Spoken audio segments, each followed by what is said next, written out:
하루 평균 3번의 남편. 왕성한 70대 대물 남편의 과도한 요구. 저는 이정숙입니다.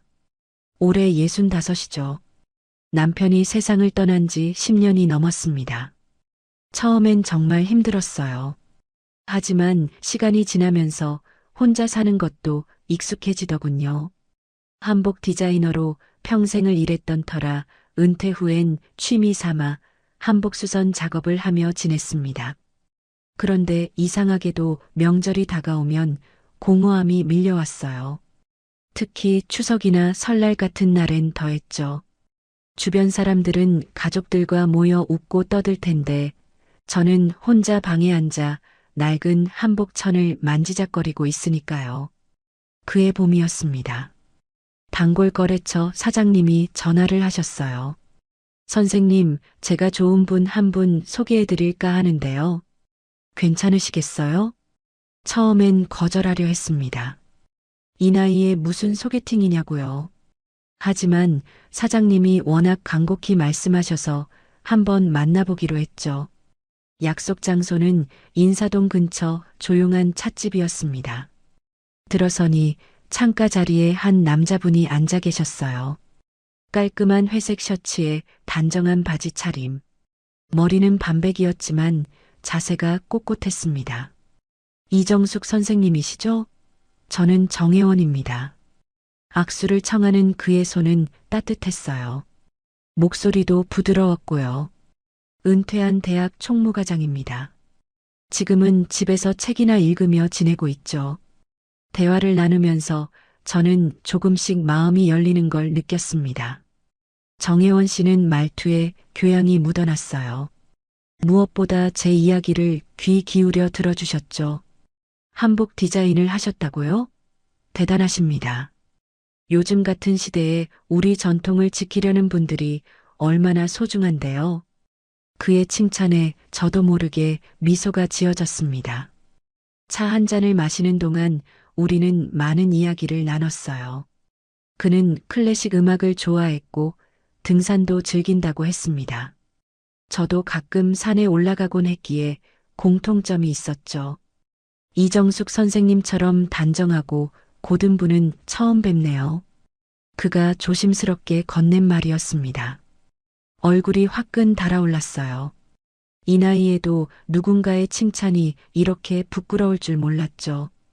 헤어질 때쯤 정혜원 씨가 물었습니다.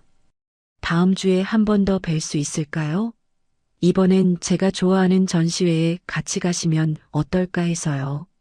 저는 잠시 망설였습니다. 하지만 그의 진지한 눈빛을 보니 거절할 수가 없었어요. 좋아요. 그럼 다음 주에 뵙죠.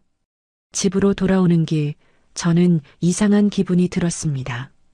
가슴 한쪽이 간지럽고 설렜어요. 10년 만에 처음 느껴보는 감정이었죠. 그날 밤 거울 앞에 서서 제 모습을 한참 들여다봤습니다. 주름진 얼굴, 흰 머리카락. 하지만 눈가에 미소가 걸려 있었어요. 이 사람이라면 마지막 인연일지도 몰라. 그렇게 생각하니까 조심스럽게 기대가 생겼습니다. 다음 주 전시회도 그 다음 주 산책도 즐거웠어요. 정혜원 씨는 늘 먼저 연락했고 약속 시간을 정확히 지켰습니다. 문을 열어주고 무거운 짐을 들어주는 배려도 잊지 않았죠. 2달쯤 지났을까요? 어느 날 저녁 정혜원 씨가 진지한 표정으로 말했습니다. 정숙 씨, 저는 당신과 함께 여생을 보내고 싶습니다. 결혼해 주시겠어요? 갑작스러운 청혼이었지만 제 대답은 정해져 있었어요. 네, 좋아요. 그의 손을 잡았을 때 10년간 잠들어 있던 제 마음이 다시 깨어나는 것 같았습니다. 이제 더 이상 혼자가 아니라는 안도감. 누군가와 함께 밥을 먹고 이야기를 나누고 웃을 수 있다는 기쁨. 저는 그날 정말 행복했습니다. 하지만 그때의 저는 몰랐어요. 이 따뜻해 보이는 남자 뒤에 어떤 그림자가 숨어 있는지, 그리고 그 그림자가 제 삶을 얼마나 깊이 파고들지. 아직은 그저 설레고 기쁘고 감사한 마음뿐이었습니다. 결혼식 날짜가 잡혔습니다. 석 달 후였어요. 준비할 게 많지 않았죠. 저는 화려한 걸 원하지 않았고 정혜원 씨도 조촐하게 하자고 했습니다. 양가 친척 몇 명, 가까운 친구 한두 명만 초대했어요. 정숙 씨, 우리 나이에 번거로운 건 하지 말아요. 소박하게 하는 게 좋죠. 정혜원 씨의 말에 저도 동의했습니다. 사실 그게 더 마음 편했어요. 결혼식장은 작은 예식장이었습니다.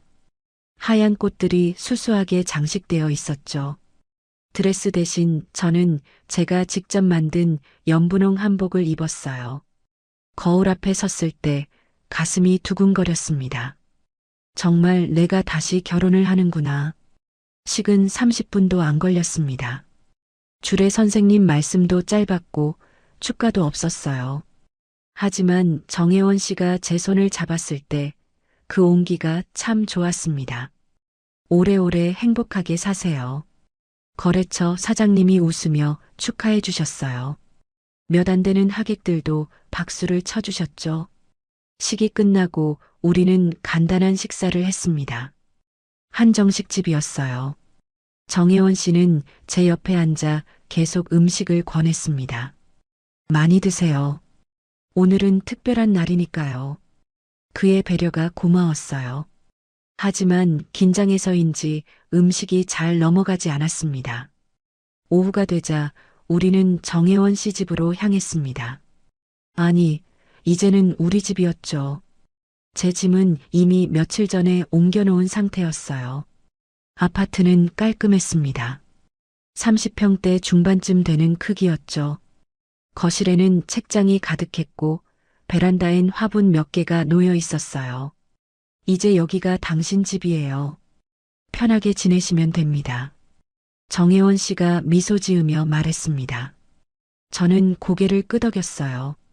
저녁을 먹고 우리는 거실 소파에 앉아 차를 마셨습니다.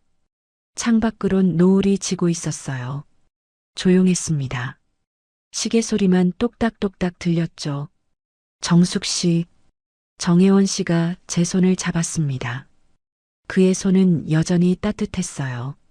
나는 당신과 함께 새로운 인생을 시작하고 싶어요. 이제 우리 둘이잖아요. 그 말에 저는 눈물이 났습니다. 10년 동안 혼자였던 시간들이 주마등처럼 스쳐 지나갔어요. 외로웠던 밤들, 아무도 없는 식탁, 혼자 켜고 끄던 불빛들. 저도 그래요. 목이 메어 제대로 말이 안 나왔습니다. 정혜원 씨는 제 어깨를 가만히 안아주었어요. 밤이 깊어졌습니다. 방으로 들어갈 시간이 됐죠. 긴장되더군요. 이 나이에도 첫날 밤이라는 게 어색하고 떨렸습니다. 침실은 단정했어요. 크림색 침대 커버, 작은 스탠드, 옷장. 창문 너머로 도시의 불빛이 보였습니다. 정숙 씨 앉으세요. 정혜원 씨가 침대 끝을 가리켰습니다. 저는 조심스럽게 앉았어요. 심장이 빠르게 뛰었죠. 정혜원 씨는 제 맞은편에 앉았습니다. 그리고 제 두 손을 잡았어요. 하지만 이상했습니다. 그의 표정이 조금 달라 보였거든요. 정숙 씨, 이건 의식이에요. 네, 의식이요? 갑자기 무슨 말인지 이해가 안 됐습니다. 처음은 늘 중요하죠. 우리 관계의 시작을 제대로 해야 해요. 그의 목소리는 차분했습니다. 너무 차분해서 오히려 이상했어요.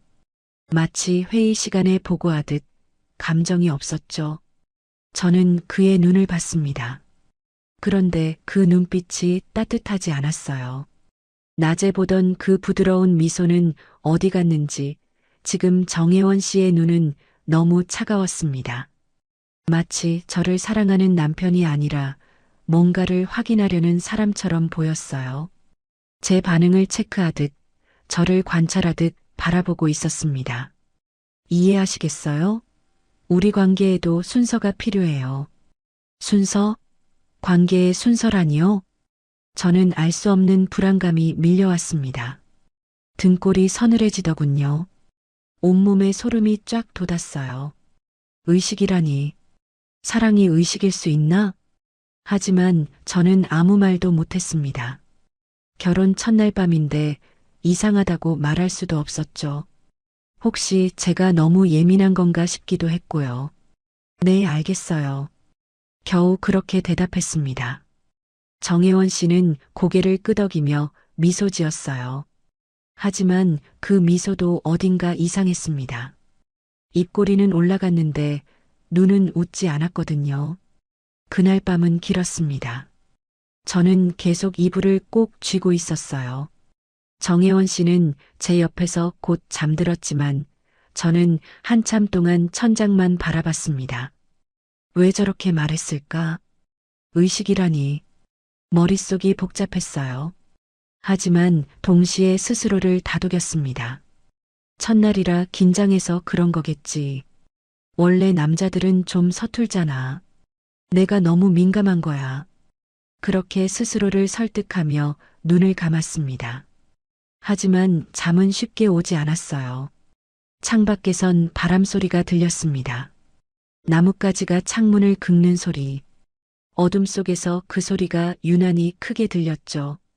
그때는 몰랐습니다. 이게 시작일 뿐이라는 걸. 정혜원 씨가 말한 의식이 단순한 표현이 아니었다는 걸. 그리고 그의 차가운 눈빛이 무엇을 의미하는지. 그날 밤 제 안에 작은 의심의 씨앗이 심어졌습니다. 아주 작아서 눈에 보이지도 않을 만큼. 하지만 그 씨앗은 곧 자라나기 시작할 것이었습니다. 결혼 2주가 지났습니다. 신혼생활에 적응하는 중이었어요. 정혜원 씨는 규칙적인 사람이었습니다. 아침 7시에 일어나서 간단히 스트레칭을 하고 7시 반에 아침 식사를 했죠. 저녁은 6시 반, 취침은 밤 10시. 모든 게 정확했어요. 처음엔 그게 나쁘지 않다고 생각했습니다. 오히려 규칙적인 생활이 건강에 좋다고 여겼죠. 하지만 뭔가 조금씩 이상해지기 시작했어요. 어느 날 아침이었습니다. 부엌에서 설거지를 하던 중 거실벽에 붙은 종이가 눈에 들어왔어요. A사 용지만 한 크기였죠. 가까이 가서 봤더니 표였습니다. 제목은 생활 일정표였어요. 월요일부터 일요일까지 시간대별로 빼곡히 적혀 있었습니다. 아침 식사 시간, 청소 시간, 빨래 시간, 장보기 시간, 심지어 외출 가능 시간까지 정해져 있었어요. 그런데 제일 아래쪽에 적힌 항목이 저를 얼어붙게 만들었습니다. 부부 시간 마이너스 월수금 오후 9시. 저는 그 표를 한참 동안 바라봤습니다. 손에 든 행주에서 물이 뚝뚝 떨어지는 것도 모른 채요. 이게 뭐지? 그때 정혜원 씨가 방에서 나왔습니다. 아, 그거 보셨어요? 그는 태연하게 웃으며 다가왔어요. 이건 우리 생활의 질서를 지키기 위한 거예요. 체계적으로 살아야 편하잖아요. 저는 입이 떡 벌어졌습니다. 뭐라고 대답해야 할지 몰랐어요. 이걸 꼭 이렇게 정해야 해요? 조심스럽게 물었습니다. 정혜원 씨는 고개를 갸우뚱했어요. 당연하죠. 관계도 계획이 필요하잖아요. 아무렇게나 살면 혼란스러워져요. 그의 목소리는 차분했습니다. 마치 너무나 당연한 걸 설명하듯 말했죠. 정숙 씨, 우리 나이에 건강이 제일 중요해요. 규칙적인 생활이 답입니다. 말은 맞는 것 같았어요. 하지만 가슴 한쪽이 답답했습니다. 그런데 이 부부 시간이라는 건, 아, 그거요? 우리 관계를 위한 시간이죠. 일주일에 3번 정도가 적당해요. 정혜원 씨는 마치 운동 스케줄을 설명하듯 담담하게 말했습니다. 저는 할 말을 잃었어요. 그날부터 일정표대로 생활이 시작됐습니다. 아침 7시에 일어나 식사 준비를 하고 8시에 함께 식사를 했어요. 오전엔 청소와 빨래, 오후엔 장보기나 개인 시간. 그런데 문제는 저녁이었습니다. 월요일, 수요일, 금요일 밤 9시가 되면 정혜원 씨가 거실 시계를 힐끗 보고 말했어요. 정숙 씨, 잠깐만요. 처음엔 그냥 잠깐인 줄 알았습니다. 하지만 그게 아니었어요. 잠깐만요는 신호였죠. 정해진 시간이 됐다는. 그리고 끝나면 정혜원 씨는 책상으로 가서 달력에 작은 체크 표시를 했습니다. 연필로 또박또박 표시를 하더군요. 저는 그 모습을 보며 온몸에 소름이 돋았어요. 이게 사랑일까요? 아니면 그저 할 일 목록을 체크하는 걸까요? 2주가 더 지났습니다. 이젠 잠깐만요라는 말이 하루 3번으로 늘었어요. 아침, 점심, 저녁. 정혜원 씨는 더 자주 저를 불렀습니다. 정숙 씨, 잠깐만요. 식사 후에도, 설거지 중에도, 책을 보다가도 그 말이 나오면 저는 무조건 따라가야 했어요. 거부하면 어떻게 될까 싶어 한번 시도해 봤습니다. 지금은 좀 피곤해서요. 그랬더니 정혜원 씨의 얼굴이 굳었어요. 피곤하다고요? 우리 일정에 맞춰야죠. 규칙을 지키는 게 중요해요. 그의 목소리가 차갑게 변했습니다. 웃음기 하나 없었죠. 부부는 서로 맞춰가는 거예요. 당신만 편하면 안 돼요. 그날 밤 저는 결국 따라갔습니다. 하지만 마음속엔 분노와 슬픔이 뒤섞여 있었어요. 주방에서 설거지를 하다가 문득 생각했습니다. 내가 언제 쉬는지도 정해져 있었구나. 일정표를 다시 봤어요. 개인 시간은 화요일과 목요일 오후 2시부터 4시까지 딱 2시간씩 일주일에 2번뿐이었습니다. 그것도 외출이 아니라 집 안에서만 쉴 수 있었어요. 친구를 만나거나 카페에 가는 건 주말에만 가능했죠. 그것도 오후 3시까지 돌아와야 했습니다. 저는 점점 숨이 막혔어요. 이건 결혼 생활이 아니라 감옥 같았습니다. 밤마다 침대에 누우면 천장만 바라봤어요. 옆에선 정혜원 씨가 편안하게 자고 있었죠. 코까지 골면서요. 이 사람이 날 사랑하는 걸까? 아니면 관리하는 걸까? 그 질문이 머릿속을 떠나지 않았습니다. 어느 날 밤 화장실에 가려고 일어났다가 서재 문틈으로 불빛이 새어나오는 걸 봤어요. 새벽 2시였습니다. 조용히 다가가 문틈으로 들여다봤죠. 정혜원 씨가 책상에 앉아 뭔가를 적고 있었어요. 자세히 보니 노트였습니다. 그는 날짜별로 뭔가를 빼곡히 기록하고 있었죠. 제 이름도 보였어요. 이정숙 마이너스 월요일 9시 15분, 수능적. 수요일 9시 20분, 약간 저항. 금요일. 저는 손으로 입을 막았습니다. 비명이 나올 것 같았거든요. 정혜원 씨는 저를 기록하고 있었습니다. 제 반응을, 제 태도를, 제 모든 것을 마치 실험 일지처럼 적고 있었어요. 그 순간 깨달았습니다. 이 사람에게 저는 사랑하는 아내가 아니었어요. 그저 관리해야 할 대상이었죠. 통제해야 할 존재였습니다. 저는 조용히 화장실로 갔습니다. 변기 뚜껑을 닫고 그 위에 주저앉았어요. 온몸이 떨렸습니다. 어떡하지? 이걸 어떻게 해야 하지? 하지만 답은 나오지 않았습니다. 결혼한 지 한 달밖에 안 됐는데 벌써 이혼을 생각할 순 없었어요. 사람들이 뭐라고 할지도 두려웠고요. 그래서 저는 계속 참았습니다. 일정표대로 살았고 잠깐만요라는 말에 따라갔어요. 달력엔 체크 표시가 늘어갔고 노트엔 제 기록이 쌓여갔습니다. 하지만 제 안에 무언가가 조금씩 죽어가고 있었어요. 한 달이 더 지나자 몸에 이상이 오기 시작했습니다. 허리가 아팠어요. 처음엔 그냥 뻐근한 정도였는데 점점 심해졌죠. 아침에 일어날 때마다 허리를 펴기가 힘들었습니다. 정숙 씨, 괜찮아요? 표정이 안 좋은데.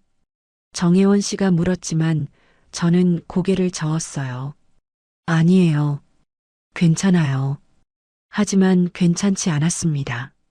설거지를 하다가도 허리가 끊어질 것 같았고 청소할 때도 몸을 구부릴 수가 없었어요.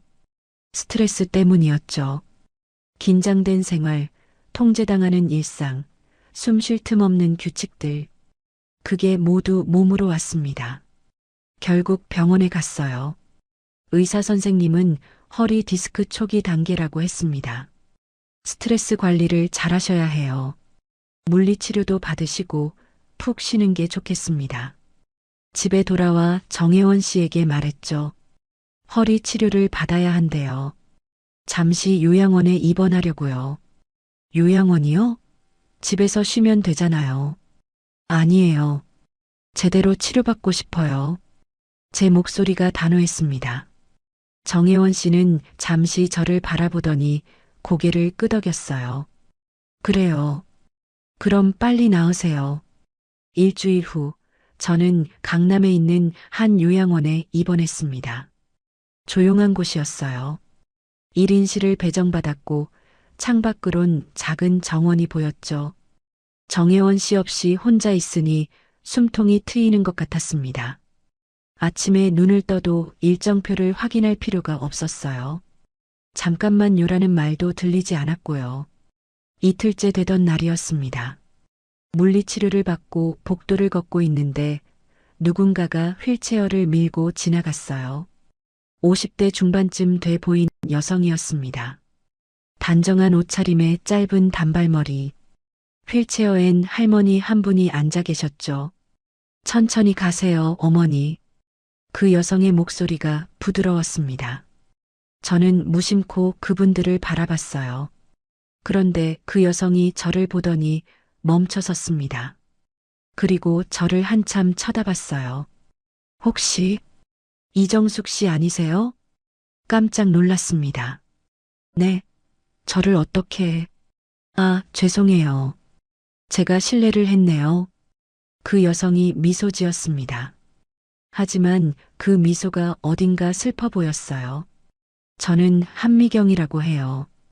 여기서 어머니를 돌보고 있죠. 아, 네. 안녕하세요. 저는 이정숙이고요. 허리 치료 때문에 왔어요.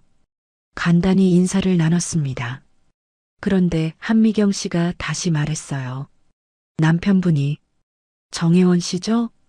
저는 온몸이 얼어붙었습니다. 어떻게 제 남편 이름을 알죠? 어떻게 아세요? 제 목소리가 떨렸습니다. 한미경 씨는 잠시 망설이더니 조용히 말했어요. 그냥 알아요. 들은 적이 있어서요. 들었다고요? 어디서요? 지금은 말씀드리기 어려워요. 하지만 한 가지만 말씀드릴게요.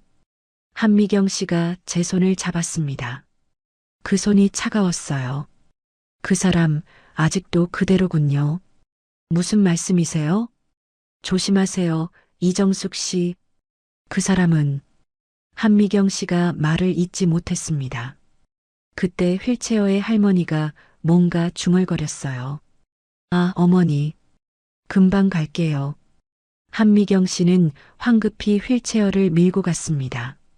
저는 그 자리에 멍하니 서 있었어요. 그 사람을 어떻게 알지? 그대로라니 무슨 뜻이지? 머릿속이 복잡했습니다. 가슴이 두근거렸고 뭔가 불안한 예감이 들었어요. 그날 밤 잠을 이룰 수가 없었습니다. 한미경 씨의 말이 계속 맴돌았죠. 다음 날 아침 일찍 일어나 복도를 서성였어요. 한미경 씨를 다시 만나고 싶었습니다. 더 자세한 이야기를 듣고 싶었죠. 하지만 복도에도 정원에도 식당에도 없었어요. 간호사에게 물었습니다. 혹시 한미경 씨 보셨어요? 휠체어 타신 어머니 모시는 분이요. 아, 그분이요? 어제 퇴원하셨어요. 어머니 상태가 좋아지셔서 집으로 가셨다고 하더라고요. 퇴원이요? 어제요? 네, 저녁에 급하게 나가셨어요. 저는 허탈했습니다.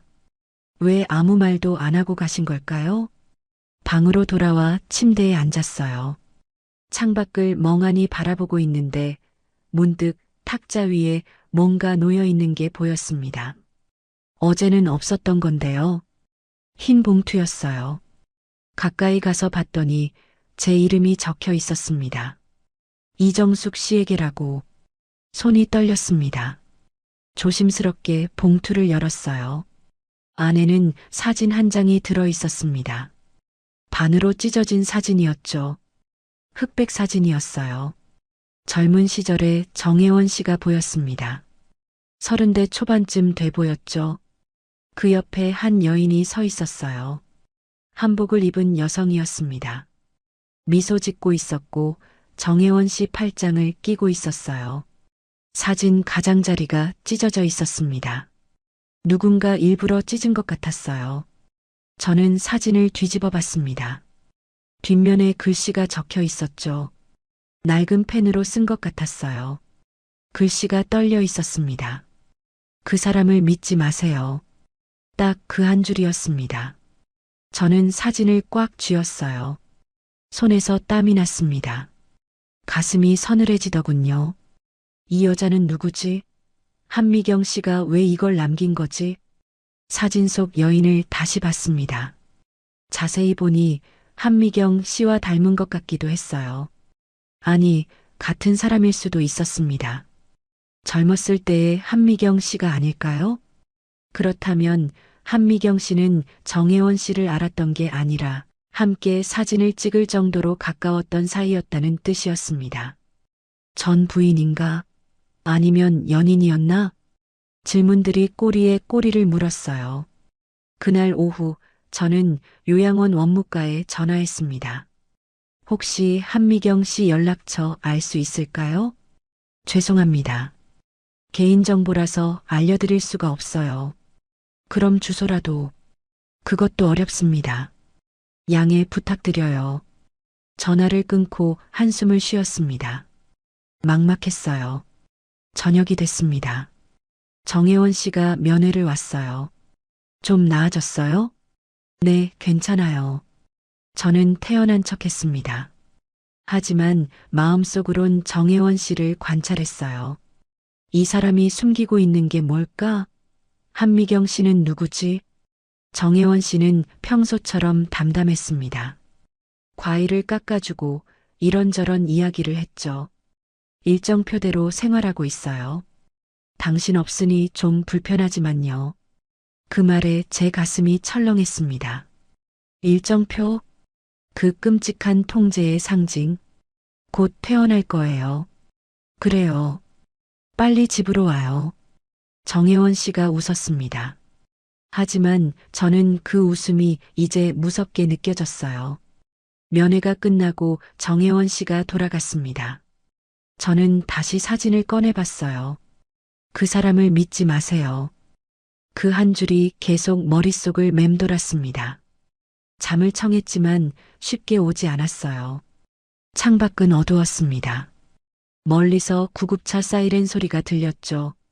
그 소리가 유난히 슬프게 들렸습니다.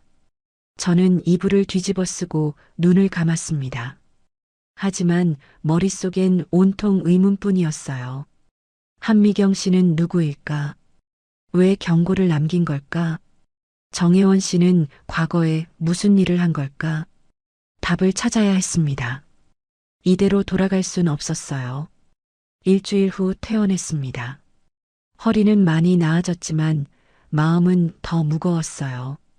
집에 돌아오니 정혜원 씨가 현관에서 기다리고 있었습니다. 다 나았어요? 이제 다시 우리 일정대로 생활하면 되겠네요. 그 말에 저는 아무 대답도 하지 못했어요. 일정표? 그 단어만 들어도 숨이 막혔습니다. 짐을 풀고 방에 들어갔습니다. 모든 게 제자리에 있었어요. 침대, 옷장, 책상. 하나도 바뀌지 않았죠. 하지만 제 마음은 완전히 달라져 있었습니다. 한미경 씨가 남긴 사진과 경고. 그게 머릿속을 떠나지 않았어요. 알아내야 해. 정혜원 씨가 누구인지, 과거에 뭘 했는지. 그날 오후였습니다. 정혜원 씨가 산책을 나간다고 했어요. 1시간 후에 올게요. 점심 준비해 두세요. 문이 닫히는 소리가 들렸습니다. 저는 재빨리 서재로 향했어요. 서재는 항상 잠겨 있었습니다. 하지만 정혜원 씨가 열쇠를 어디 두는지 알고 있었어요. 현관 신발장 맨 윗칸이었죠. 조심스럽게 열쇠를 꺼내 서재 문을 열었습니다. 손이 떨렸어요. 들키면 어떡하나 싶었지만 알아내야 했습니다. 서재는 깔끔했어요.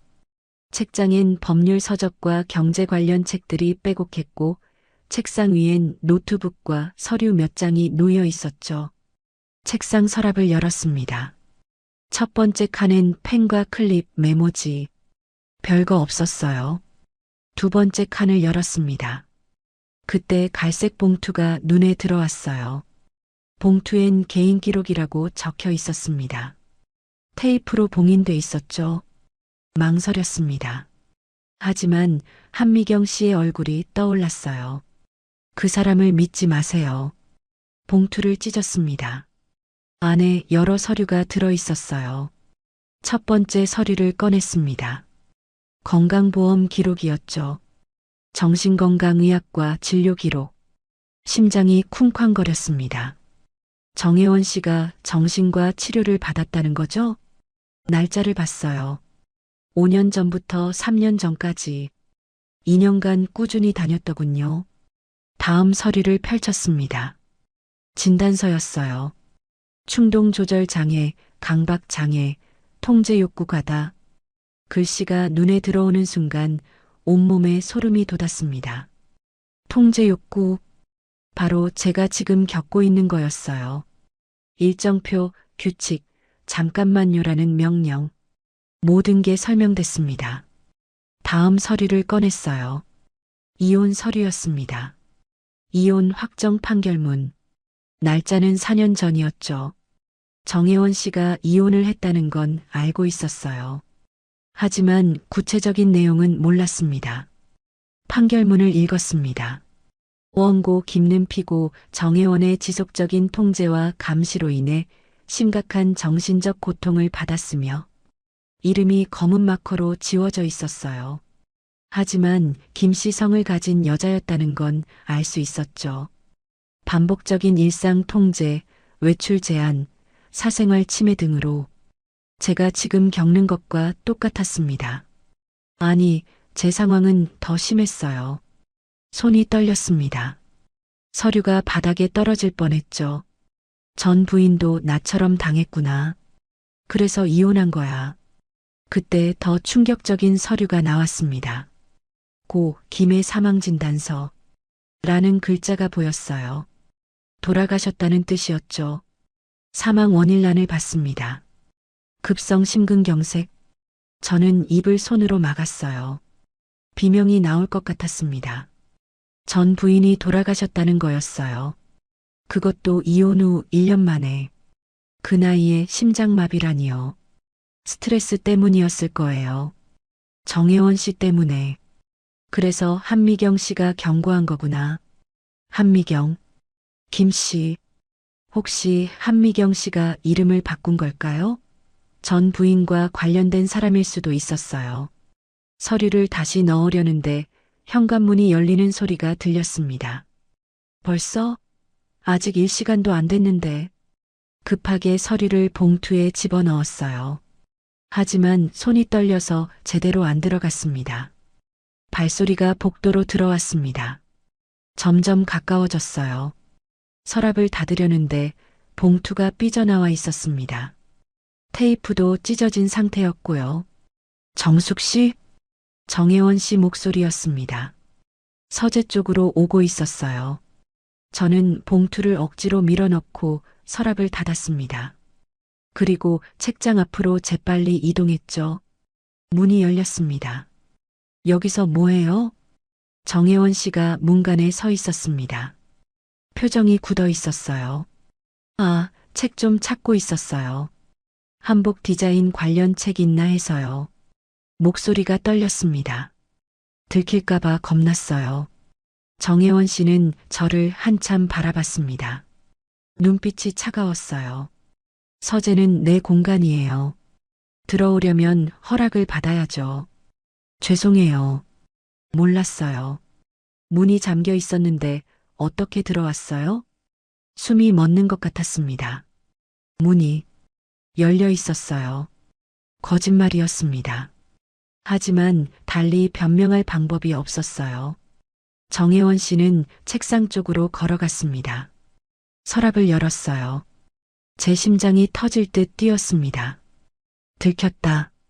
봉투가 찢어진 걸 볼 거야. 하지만 정혜원 씨는 서랍을 대충 보고는 닫았습니다. 나가세요. 점심 준비는 안 하고 뭐 하는 거예요? 차갑게 말했습니다.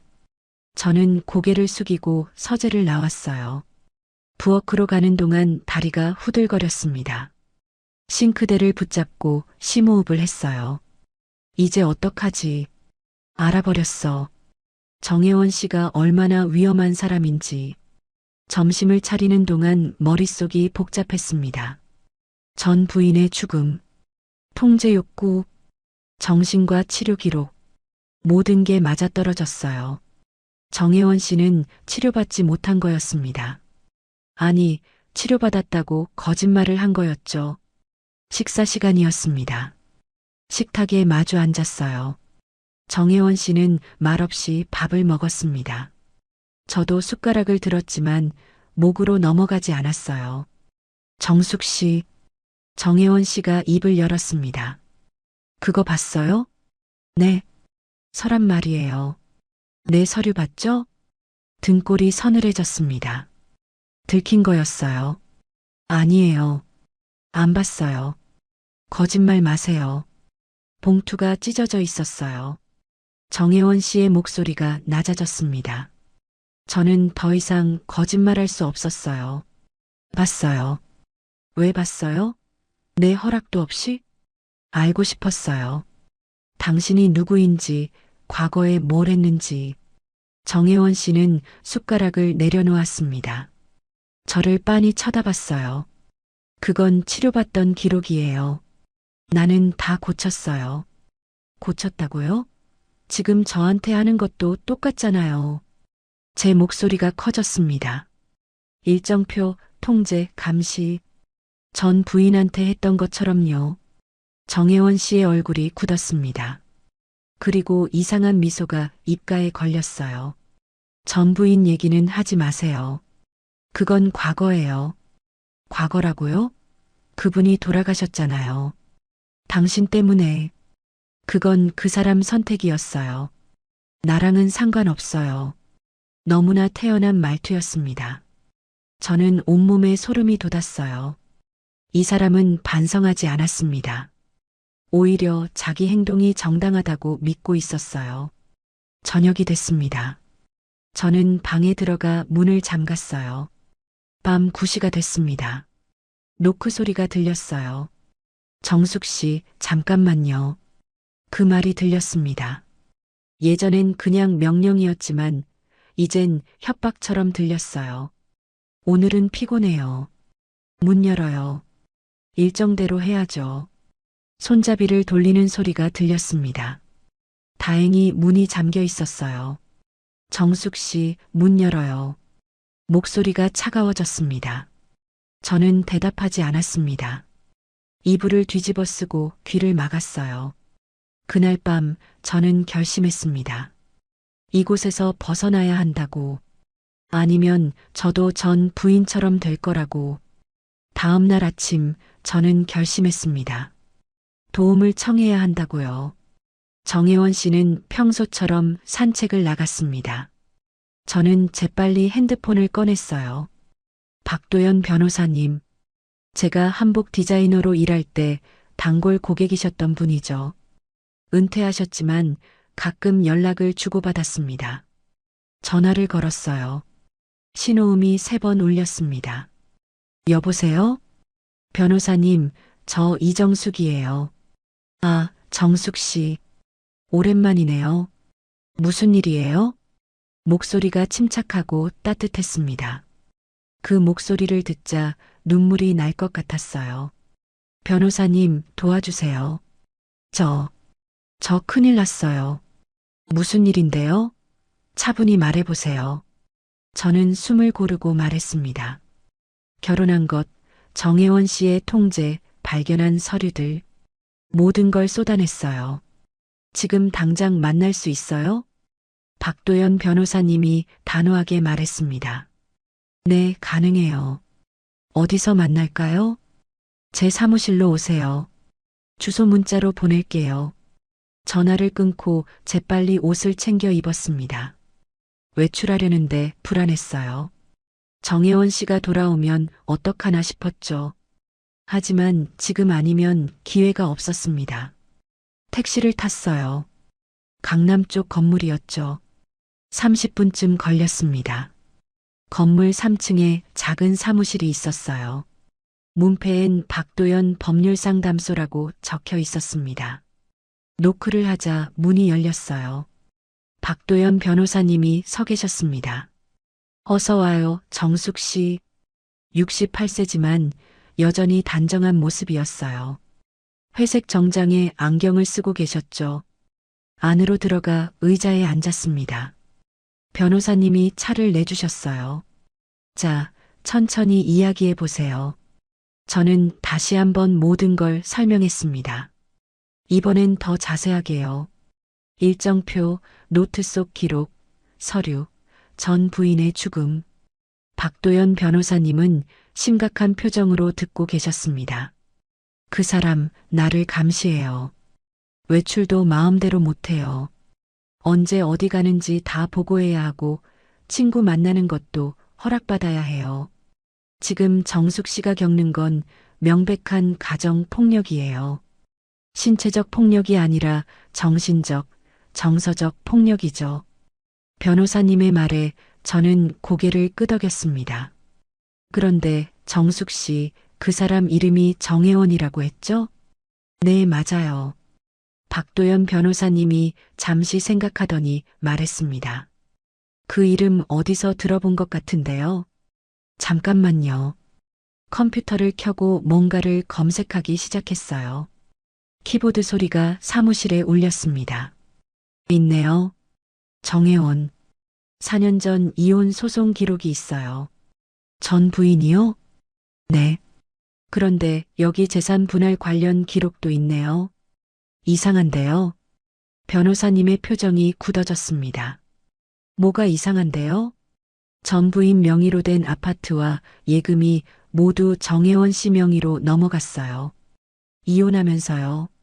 그게 이상한 건가요? 보통은 재산 분할을 하잖아요. 그런데 여기선 전 부인이 모든 걸 포기한 것처럼 돼 있어요. 아니면요? 강제로 빼앗긴 거죠. 협박이나 강요로요. 제 등에 식은땀이 흘렀습니다. 그 사람, 전 부인 재산 전부 자기 명의로 돌렸다는 얘기가 법조계에 돌았어요. 당시에 좀 문제가 됐었죠. 박도연 변호사님이 심각하게 말했습니다. 그럼 저도 위험한 거예요? 당연하죠. 정숙 씨 재산이 얼마나 되는지 모르겠지만 조심해야 해요. 저는 가슴이 철렁했습니다. 한복 작업실을 팔아서 모은 돈이 있었거든요. 억대가 넘는 금액이었죠. 재산은 어떻게 관리하고 있어요? 아직 제 명의로 돼 있어요. 통장도 제가 갖고 있고요. 다행이네요. 절대 넘기지 마세요. 통장이나 도장, 비밀번호 같은 거 절대 알려주면 안 돼요. 네, 알겠어요. 박도연 변호사님은 잠시 생각하더니 말했습니다. 정숙 씨, 지금 당장 증거를 모아야 해요. 일정표 사진, 노트 사진, 서류 복사본. 가능한 모든 걸 확보하세요. 네, 그렇게 할게요. 그리고 요양원에서 만난 한미경 씨 얘기했죠? 그분을 찾아야 해요. 어떻게요? 연락처도 모르는데요. 요양원에 가보세요. 혹시 뭔가 단서가 있을 거예요. 변호사님이 명함을 꺼내주셨습니다. 문제가 생기면 바로 연락하세요. 24시간 언제든 받을게요. 감사합니다, 변호사님. 사무실을 나와 다시 요양원으로 향했습니다. 한미경 씨가 있던 곳이었어요. 요양원에 도착했습니다. 1층 안내 데스크에 직원이 앉아 있었어요. 안녕하세요. 혹시 한미경 씨에 대해 여쭤볼 게 있는데요. 한미경 씨요? 어떤 분이신데요?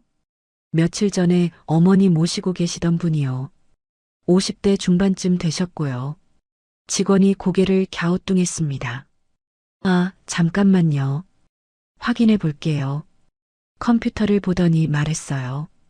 여기 기록엔 보호자 이름이 김은희로 돼 있는데요. 김은희요? 한미경이 아니라 김은희였습니다. 가명을 쓴 걸까요? 그분 연락처 알 수 있을까요? 죄송하지만 개인정보라서요. 역시 안 된다고 했습니다. 그럼 원장님 좀 만날 수 있을까요? 중요한 일이 있어서요. 직원이 전화를 걸었습니다. 잠시 후 원장이 나왔어요. 60대 초반의 여성이었습니다. 무슨 일이신가요? 원장님, 저 며칠 전에 여기 입원했던 이정숙이라고 해요. 한미경 씨에 대해 여쭤보려고요. 한미경 씨요? 아, 김은희 씨 말씀하시는 건가요? 네, 맞아요. 원장은 저를 2층 사무실로 안내했습니다. 그분에 대해 뭘 알고 싶으신데요? 어떤 분이셨는지, 왜 여기 계셨는지 알고 싶어요. 원장이 한숨을 쉬었습니다. 그분 참 안타까운 사연이 있으세요. 시어머니를 모시고 계셨는데 본인은 건강이 안 좋으셨어요. 어떻게 안 좋으셨는데요? 심리적으로요. 우울증이 심하셨죠. 과거에 힘든 일을 겪으셨다고 하더라고요. 제 심장이 빨라졌습니다. 혹시 그분 사진 같은 거 있나요? 원장이 벽을 가리켰습니다. 복도에 액자들이 걸려 있었어요. 저기 봉사자분들 사진이 있어요. 찾아보세요. 저는 일어나 복도로 나갔습니다. 액자를 하나씩 봤어요. 그리고 한 액자 앞에서 멈춰 섰습니다. 사진 속에 한미경 씨가 있었어요. 아니, 김은희 씨였죠. 그런데 옆에 있는 젊은 시절 사진이 눈에 들어왔습니다. 제가 요양원에서 받은 찢어진 사진 속 여인과 똑같았어요. 전 부인이었습니다. 한미경 씨가 바로 정혜원 씨의 전 부인이었던 거예요. 저분이요. 제 목소리가 떨렸습니다. 아, 김은희 씨요? 몇 년 전에 스스로 생을 마감하셨죠. 원장의 말에 저는 온몸이 얼어붙었습니다. 돌아가셨다고요? 네, 3년 전이었나요? 참 안타까웠어요. 남편 때문에 고생 많이 하셨다고 들었어요. 눈앞이 하얘졌습니다. 다리에 힘이 풀렸어요. 한미경 씨, 아니 김은희 씨, 정혜원 씨의 전 부인. 그분이 돌아가셨다는 거였습니다. 그럼 제가 만난 사람은, 아, 그분 동생분이셨을 거예요. 가끔 언니 흔적을 찾으러 오셨거든요. 동생? 그래서 경고를 남긴 거였구나. 언니가 겪은 일을 제가 겪지 않도록요. 저는 벽에 기대섰습니다. 숨이 제대로 쉬어지지 않았어요. 정혜원 씨가 전 부인을 죽음으로 몰아간 거였습니다. 직접 손을 대지 않았지만 그의 통제와 학대가 그분을 죽인 거였죠. 그리고 이제 저도 같은 길을 걷고 있었습니다. 요양원에서 돌아온 저는 결심을 굳혔습니다. 증거를 모아야 했어요. 박도연 변호사님 말대로 일정표 사진을 찍고 서재에서 서류를 몰래 복사했습니다. 정혜원 씨가 외출한 틈을 타서요. 하지만 결정적인 증거가 필요했어요. 정혜원 씨의 통제와 협박을 직접 증명할 수 있는 거요. 녹음이었습니다. 인터넷으로 작은 녹음기를 주문했어요. 손바닥만 한 크기였죠. 거실 소파 밑에 숨겨두기로 했습니다. 이틀 후 녹음기가 배달됐습니다. 정혜원 씨가 산책 나간 사이 거실 소파 아래쪽 틈새에 집어넣었어요. 녹음 버튼을 눌렀습니다. 빨간 불이 작게 깜빡였죠. 이제 기다리는 수밖에. 저녁 시간이 됐습니다. 평소처럼 식사를 준비했어요.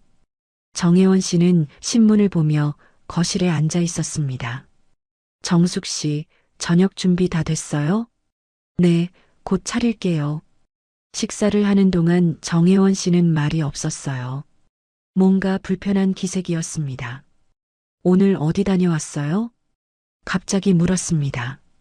심장이 철렁했어요. 아무 데도 안 갔는데요. 거짓말 마세요. 택시 탄 거 알아요. 등골이 서늘해졌습니다. 어떻게 알았을까요? 아, 잠깐 약국 다녀왔어요. 허리약 사러요. 약국이요? 어느 약국인데 택시를 타고 가요? 정혜원 씨의 눈빛이 날카로워졌습니다. 멀리 있는 약국이었어요. 좋은 약이 있다고 해서요. 변명이 궁색했습니다. 하지만 달리 말할 수가 없었어요.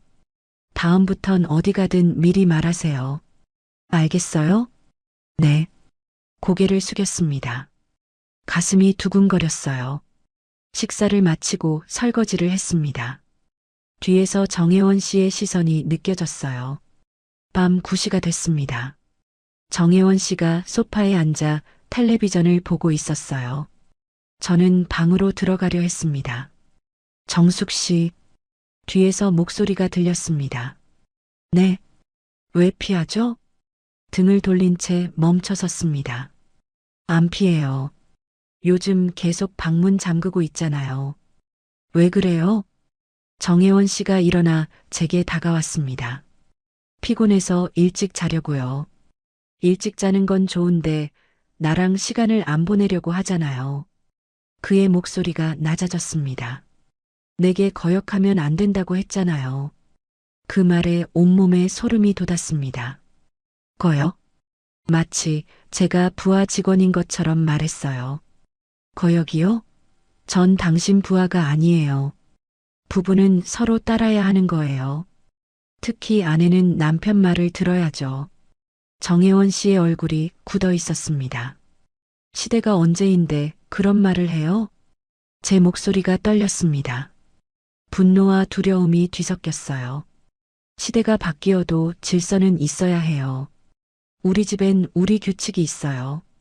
정혜원 씨가 한 걸음 더 다가왔습니다. 지금 당장 방으로 가세요. 우리 시간이에요. 협박이었습니다. 명령이었죠. 저는 뒤로 물러섰습니다. 싫어요. 오늘은 정말 피곤해요. 정숙 씨, 나를 화나게 하지 마세요. 그의 눈빛이 차갑게 변했습니다. 이건 부부의 의무예요. 거부할 수 없어요. 그 순간 녹음기가 소파 밑에서 모든 걸 기록하고 있다는 생각이 들었습니다. 당신이 원하는 게 뭐예요? 사랑이에요? 아니면 통제예요? 같은 거예요. 사랑은 통제 속에서 완성되는 거니까. 정혜원 씨의 말에 저는 할 말을 잃었습니다. 이 사람은 정말 미쳤어요. 사랑과 통제를 구분하지 못했습니다. 그날 밤 저는 방으로 도망쳤습니다. 문을 잠그고 침대에 주저앉았어요. 밖에서 정혜원 씨가 문을 두드렸습니다. 정숙 씨, 문 열어요. 하지만 저는 대답하지 않았습니다. 1시간쯤 지났을까요? 밖이 조용해졌어요. 다음 날 아침 일찍 정혜원 씨가 출근 준비를 했습니다. 요즘 가끔 대학 총동창회 모임에 나간다고 했었죠. 저녁에 올게요. 집에 있어요. 차갑게 말하고 나갔습니다. 문이 닫히자마자 저는 재빨리 거실로 갔어요. 소파 밑에서 녹음기를 꺼냈습니다. 재생 버튼을 눌렀어요. 정혜원 씨의 목소리가 선명하게 들렸습니다. 내게 거역하면 안 된다고 했잖아요. 이건 부부의 의무예요. 거부할 수 없어요. 사랑은 통제 속에서 완성되는 거니까. 모두 녹음돼 있었습니다. 완벽한 증거였어요. 저는 녹음기와 복사한 서류, 사진을 가방에 넣었습니다. 그리고 박도연 변호사님께 전화했어요. 변호사님, 증거 다 모았어요. 잘했어요. 지금 바로 오세요. 사무실로 향했습니다. 변호사님께 녹음 파일과 모든 서류를 전했어요. 이걸로 끝낼 수 있겠죠? 제 목소리가 떨렸습니다. 박도연 변호사님은 서류를 꼼꼼히 보셨습니다.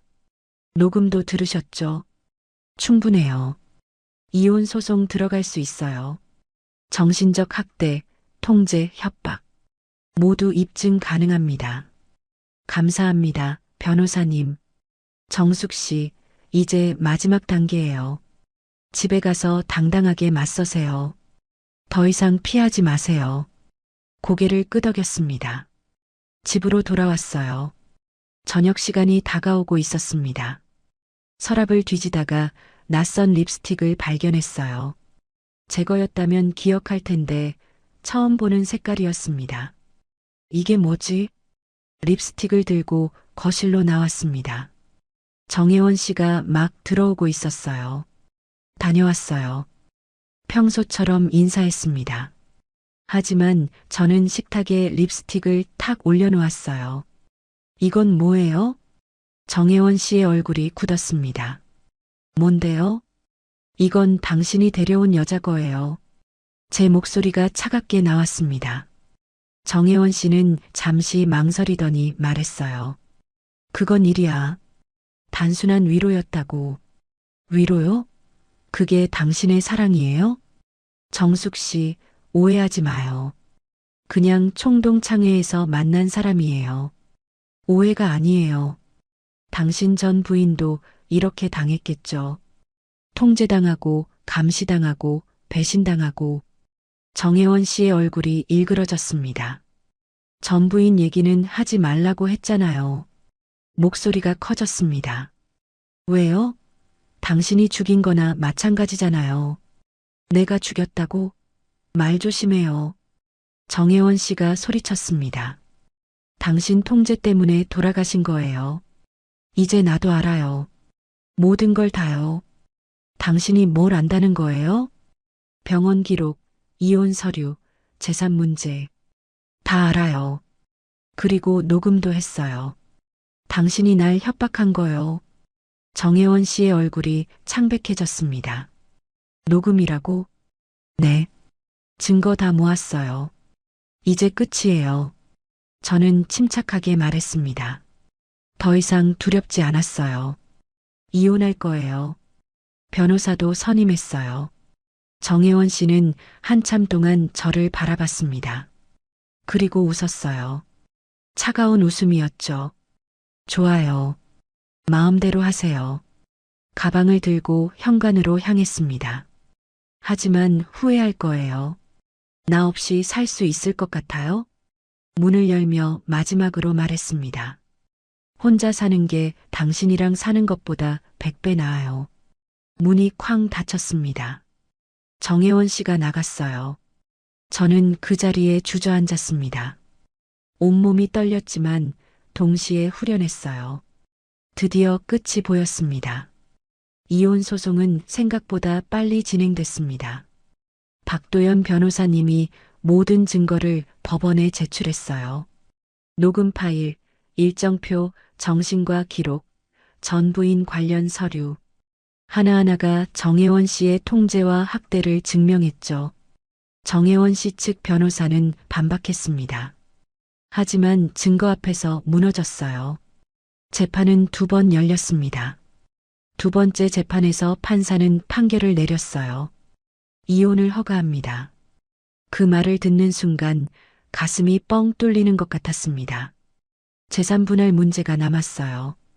변호사님은 정혜원 씨가 가진 재산 중 일부를 청구하자고 했습니다.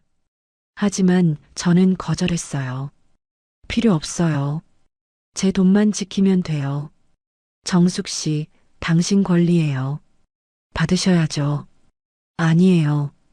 그 사람 돈 한 푼도 받고 싶지 않아요. 그 돈엔 전 부인의 피눈물이 섞여 있잖아요. 박도연 변호사님은 한참 저를 바라보시더니 고개를 끄덕이셨습니다. 알겠어요. 당신 뜻대로 하죠. 한 달 후 모든 게 정리됐습니다. 이혼 확정 판결문을 받았어요. 그날 법원 계단에 앉아 하늘을 봤습니다. 구름이 천천히 흘러가고 있었어요. 자유였습니다. 드디어 자유를 되찾은 거였죠. 하지만 서울엔 더 이상 있고 싶지 않았습니다. 정혜원 씨와 보냈던 시간들이 곳곳에 남아 있었거든요. 새로운 곳에서 다시 시작하고 싶었어요. 강원도 평창을 선택했습니다. 예전에 한복 전시회 때문에 방문했던 곳이었죠. 공기가 맑고 조용했던 게 기억났어요. 집을 알아봤습니다. 작은 한옥이 하나 나왔어요. 방 2개에 마당이 있는 집이었죠. 가격도 적당했습니다. 제가 가진 돈으로 충분히 살 수 있었어요. 짐을 쌌습니다. 많지 않았어요. 옷 몇 벌, 재봉도구, 한복 1000몇 필. 그게 전부였죠. 서울을 떠나는 날 박도연 변호사님이 배웅 나오셨습니다. 잘 가요, 정숙 씨. 가끔 연락해요. 네, 변호사님. 정말 감사했어요. 고생 많았어요. 이제 행복하게 사세요. 포옹을 나눴습니다. 눈물이 날 것 같았지만 참았어요. 버스에 올라 창밖을 봤습니다. 서울의 빌딩들이 점점 멀어졌어요. 평창에 도착했습니다. 공기부터 달랐어요. 차갑고 깨끗했죠. 한옥집은 오래됐지만 단정했습니다. 마당엔 작은 나무 한 그루가 서 있었어요. 짐을 풀고 방을 정리했습니다. 한쪽 방을 작업실로 만들기로 했어요. 낡은 재봉틀을 꺼내 놓았습니다. 10년 넘게 쓴 거였죠. 페달을 밟아봤어요. 딱딱 소리를 내며 잘 돌아갔습니다. 이제 다시 시작이야. 동네 사람들에게 인사를 다녔습니다. 다들 친절했어요. 한복 수선하신다고요? 잘 됐네요. 우리 동네엔 그런 분이 없었거든요. 이웃 할머니가 웃으며 말씀하셨어요. 일주일 후 집 앞에 작은 간판을 달았습니다. 정숙 한복방. 손으로 직접 쓴 간판이었어요. 어설펐지만 정이 갔습니다. 첫 손님이 왔어요. 중년 여성이었죠. 치마 길이 좀 줄여주실 수 있어요? 물론이죠. 언제까지 필요하세요? 급하지 않아요. 천천히 해주세요. 손님이 웃으며 말했습니다. 서울에서는 다들 급했거든요. 하지만 여기는 달랐어요. 재봉틀 앞에 앉았습니다. 치마를 펼쳐놓고 치수를 쟀어요. 바늘에 실을 깨었습니다. 한 땀, 한 땀 바느질을 시작했죠. 이상하게도 마음이 편안했어요. 인생의 찢어진 자리를 다시 꿰매는 것 같았습니다. 정혜원 씨와의 시간은 악몽이었어요. 하지만 그 악몽이 저를 더 강하게 만들었습니다. 이제 저는 누구의 통제도 받지 않았어요. 아침에 일어나고 싶을 때 일어나고, 먹고 싶을 때 먹고, 쉬고 싶을 때 쉬었죠. 일정표도 없었어요. 달력에 체크 표시도 없었습니다. 그저 저 혼자 제 마음대로 제 시간을 살았어요. 겨울이 지나고 봄이 왔습니다. 마당에 작은 꽃들이 피기 시작했어요. 이름 모를 들꽃들이었죠. 어느 날 오후였습니다. 재봉틀 앞에 앉아 작업하고 있는데 문이 열렸어요. 안녕하세요. 익숙한 목소리였습니다. 고개를 들었죠. 박도연 변호사님이 서 계셨어요. 변호사님, 깜짝 놀라 일어났습니다. 어떻게 여기까지 오셨어요? 궁금해서요. 잘 지내나 싶어서요. 변호사님이 웃으며 말씀하셨어요. 들어오세요. 차라도 한 잔 드릴게요. 거실로 안내했습니다. 따뜻한 차를 내드렸어요. 여기 공기 참 좋네요. 그죠? 저도 여기 와서 많이 나아졌어요. 얼굴이 밝아졌어요. 이제 웃네요. 변호사님의 말에 저는 웃었습니다. 자연스럽게 나온 웃음이었어요. 네, 이제야 제대로 웃을 수 있게 됐어요. 정혜원 씨는 어떻게 됐는지 알아요? 아니요, 관심 없어요. 알고 싶지도 않고요. 고개를 저었습니다. 다행이네요. 그 사람 요즘 다른 여자 만난다던데요. 그럴 줄 알았어요. 또 누군가를 통제하려 하겠죠. 씁쓸했지만 제 문제는 아니었어요. 그분이 불쌍해요. 하지만 제가 할 수 있는 건 없죠. 박도연 변호사님은 차를 한 모금 마시고 주위를 둘러봤어요. 여기서 뭐 하며 지내요? 한복 수선하고 가끔 새 한복도 만들어요. 손님이 많진 않지만 먹고 살 만해요. 그거면 됐죠. 돈보다 마음이 편한 게 중요하니까요. 맞아요. 이제야 알았어요. 진짜 중요한 게 뭔지요. 변호사님과 오랜 시간 이야기를 나눴습니다. 서울 소식도 듣고 앞으로 계획도 이야기했어요. 해가 지기 시작했습니다. 변호사님이 일어나셨어요. 이제 가봐야겠어요. 다음에 또 올게요. 네, 언제든 오세요. 항상 환영이에요. 현관까지 배웅했습니다.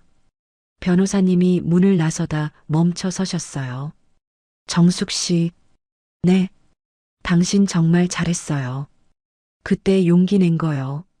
감사해요, 변호사님. 변호사님 덕분이에요. 아니에요. 당신 힘이었어요. 변호사님이 손을 흔들며 떠나셨습니다. 저는 마당에 서서 하늘을 봤어요. 별들이 하나둘 나타나고 있었습니다. 작업실로 돌아가 재봉틀 앞에 앉았어요. 반쯤 완성된 한복 저고리가 놓여 있었죠. 바늘을 들고 다시 바느질을 시작했습니다. 한 땀 한 땀, 천천히 정성스럽게. 이번엔 진짜 제 인생을 제 손으로 바느질하고 있었어요. 누구도 제 바늘을 멈출 수 없었습니다. 누구도 제 실을 자를 수 없었죠. 이제 저는 자유로웠습니다. 진짜로요. 창밖으로 봄바람이 불어왔어요. 커튼이 살랑살랑 흔들렸습니다. 저는 미소 지으며 바느질을 이어갔습니다. 새로운 인생이 시작된 거였어요. 이번엔 정말로 제가 원하는 대로